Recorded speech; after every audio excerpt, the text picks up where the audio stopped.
Olá, Deus lhe abençoe. Antes de você assistir os nossos vídeos, eu peço para que você se inscreva no nosso canal, clique no sino de notificações, deixe o seu gostei, compartilhe os nossos vídeos e nos siga nas redes sociais. E não se esqueça, reze pelo Padre. Deus lhe abençoe. Um grande abraço.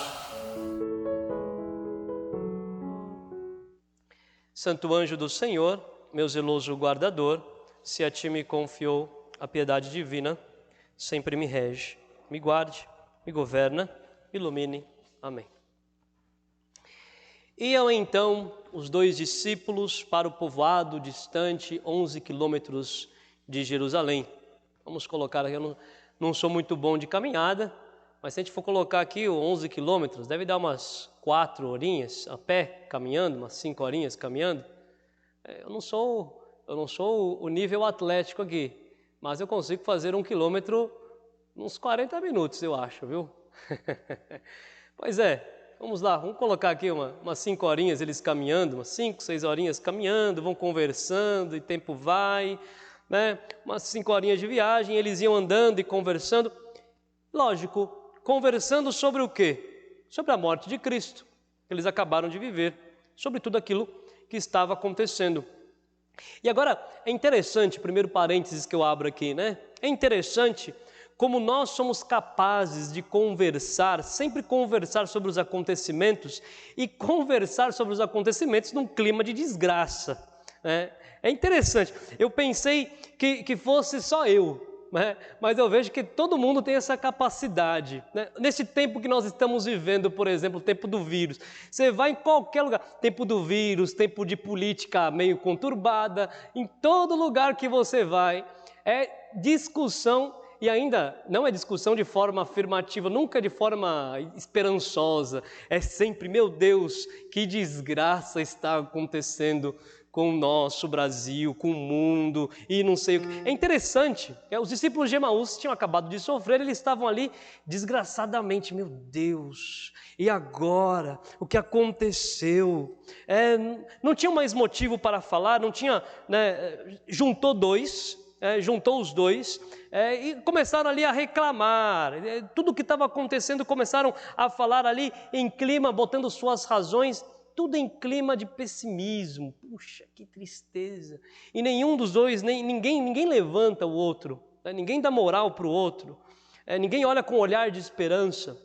É muito interessante que sempre quando a gente está triste, a gente está chateado, com raiva, estressado, precisa desabafar, é interessante, quando a gente vai desabafar com outra pessoa, a gente sempre se junta com quem está com o mesmo problema que a gente e fica lá reclamando e junta mais para reclamar, junta para acabar com tudo, né? A pessoa está igual ou está pior e fica lá entra numa reclamação, sempre junta um monte de reclamação, gente que murmura sempre da mesma coisa. Pode ver, as pessoas que têm esses problemas, elas sempre se juntam e ninguém dá esperança. Parece que não vem esperança. Cadê a esperança? É incrível. Nós não podemos ser profetas, discípulos da murmuração. Não podemos ser discípulos da murmuração na vida de ninguém. Se está ruim, louve a Deus para que melhore. Se está triste, agradeça a Deus para vivermos. A murmuração cega, assim como cegou os dois discípulos. Cega a ponto de não ver esperança mais. Não existe mais esperança. Cega a ponto de não ver mais a luz. Cega a ponto de não conseguir ver Jesus, que começa a caminhar com eles, e eles estão cegos. Eles estão ali discutindo aquilo que está acontecendo e eles estão cegos, não conseguem ver Jesus que caminha ao nosso lado, aqueles que param na murmuração.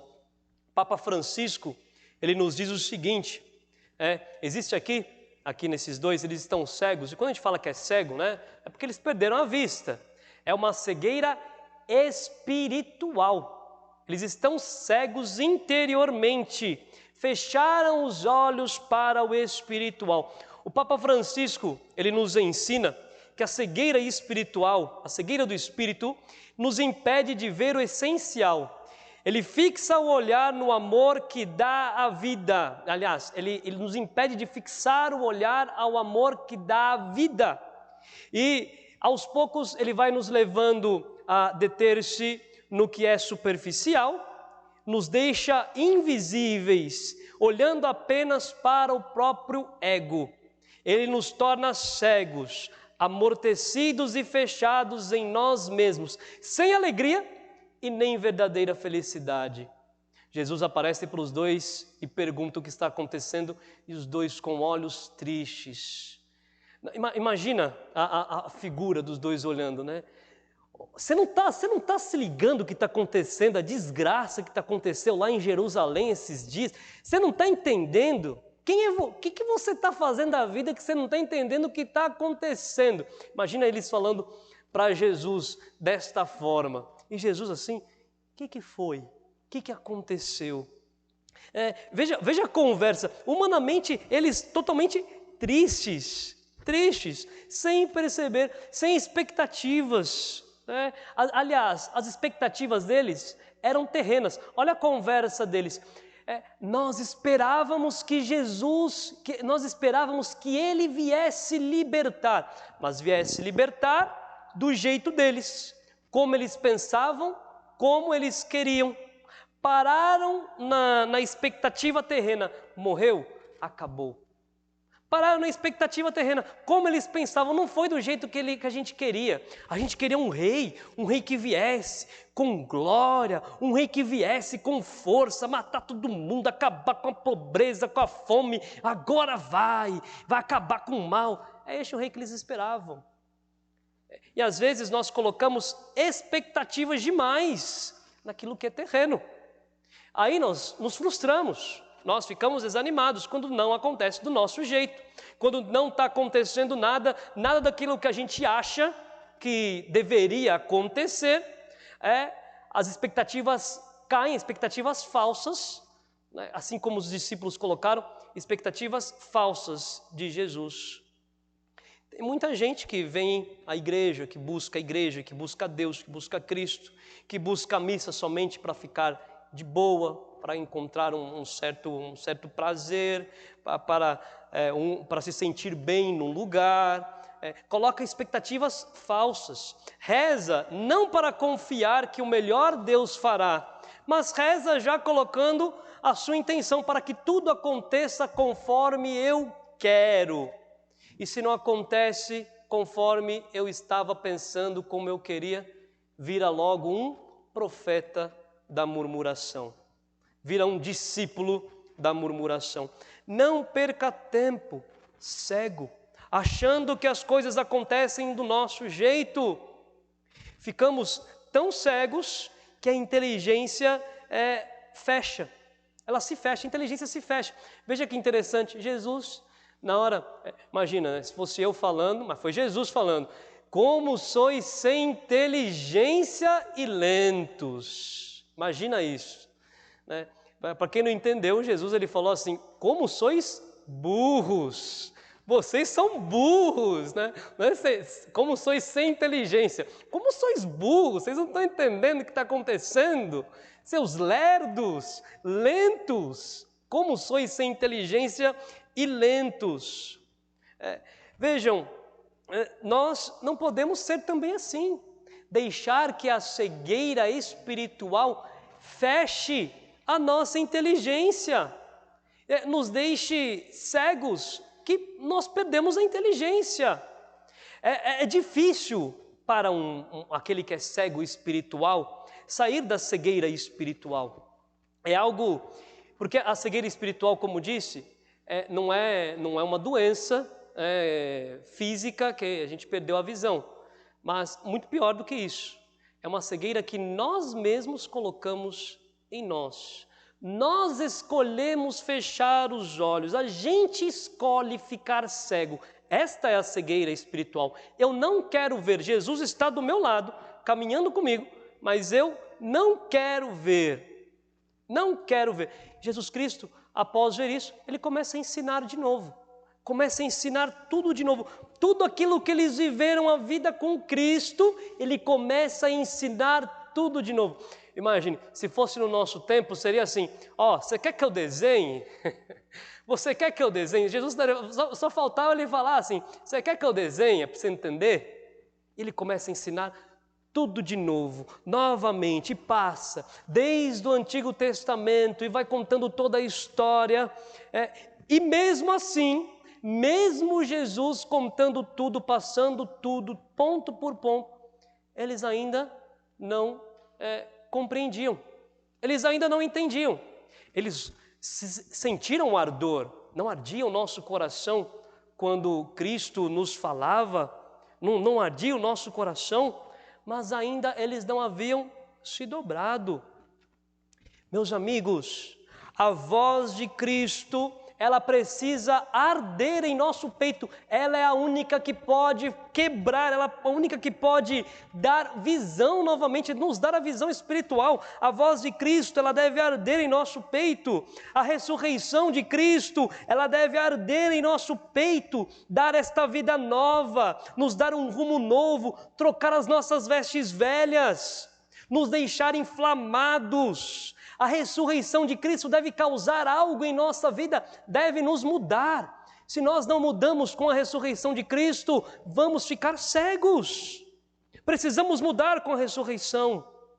A gente sabe quando é a voz do Senhor, porque tudo se transforma, mas não aquilo que é externo, mas se transforma aqui dentro do coração. Quando é a voz do Senhor, nós somos transformados. O externo pode estar caindo. Vejam os grandes santos na igreja, que passaram por tantas e tantas e tantas dificuldades. Mas a igreja está aqui ainda. Os santos resistiram. Os santos resistiram. Momentos como este que nós estamos vivendo de pandemia, surgiram grandes santos. Os santos resistiram. Pode o mundo estar acabando, mas eu fui tocado pelo Cristo ressuscitado, eu me encontrei com um ressuscitado. O mundo pode estar acabando, um caos, tudo pode estar um caos, mas aqui dentro, aqui no meu coração, aqui está pulsando, pulsando, pulsando o Cristo ressuscitado, aquele que passou pela cruz, aquele que me deu a vida, aquele que morreu por mim, gerando esperança, gerando paz, gerando vida nova. Não tenho que temer. Não demore para abrir os teus olhos, para sair da reclamação, não demore para sair do seu pecado, não demore para sair do seu vício, não demore para abrir os teus olhos. Não queira reconhecer Jesus no último momento da sua vida. Não queira. É interessante aqui, agora quando proclamei o Evangelho, eu percebi uma coisa que não tinha percebido antes. Aqui no final do Evangelho, eles falam da noite, novamente, a noite nos Evangelhos. Ao cair da noite, eles pedem para que Jesus fica com eles. Fica conosco, Senhor, já é tarde. Ao cair da noite, a noite significa a chegada das trevas, a noite significa na chegada do medo. Eles começaram a abrir os olhos ali já na chegada das trevas, quando o medo estava retornando, eles abriram os olhos deles. Não podemos abrir os olhos no último momento, quando as trevas estão para chegar, no momento da morte, no momento de fechar os olhos, no último momento das nossas vidas. Não podemos deixar para abrir os olhos somente no final. Precisamos abrir os olhos agora. Precisamos abrir os olhos agora. Estamos trancafiados. Estamos aí em isolamento, mas ainda nós podemos converter o nosso coração. Estamos sozinhos. Muitos estão sozinhos em casa. Muitos já não aguentam mais ficar em casa. Mas nós podemos ressuscitar com Cristo. Esta é a nossa esperança. Não seja um profeta da murmuração. Ganha o céu quem se converte. E precisamos nos converter. Como nos diz São Pedro na segunda leitura de hoje: caríssimos, sabeis que fostes resgatados da vida fútil, herdada dos vossos pais, não por meio de coisas perecíveis, mas como o ouro e a prata, mas pelo sangue do Cristo. Eis a nossa esperança, eis a nossa vida. Cultivemos essa esperança no nosso coração. Cristo ressuscitado. Não sejamos este profeta, os discípulos da murmuração. Vamos deixar de reclamar.